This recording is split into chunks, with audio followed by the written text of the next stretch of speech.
There's been cases of allegations of sexual sin against leaders across the world. Unfortunately, a lot of the situations seem to get to me somehow. And they're complicated because what happens in a situation like this, you have an event that usually happens when nobody's there. So who's evidence here? You have the emotional response is the exactly opposite, usually between the men and the women. And then if you are talking about spiritual leaders, you have an imbalance of emotional, psychological positioning with it that becomes abusive, whether the person meant for it to be abusive or not. And then you have allegations, and then what can get proved, and then what cannot get proved. And then it is so complicated. I mean, I've had to spend hundreds of hours this year dealing with these situations, and none of them are very nice. And everybody's hurt. Everybody's hurt on all the sides. It's kind of like, I mean this in a spiritual way, it's disgusting. I mean, it's like we all just want to vomit it up. I mean, in a right way. God's dealing with this. And you realize God is not embarrassed about these kind of things. We're embarrassed. But God is like, hey, you want to sin? And you remember what happened to David?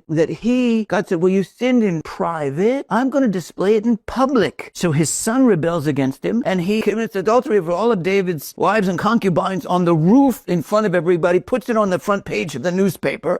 I mean, it's horrible. And somehow in God's holiness, he desires to have these things displayed. It's totally humiliating for us human beings to be involved in this. But God is so interested in displaying the wrongness of sin that he wants to get all these things out.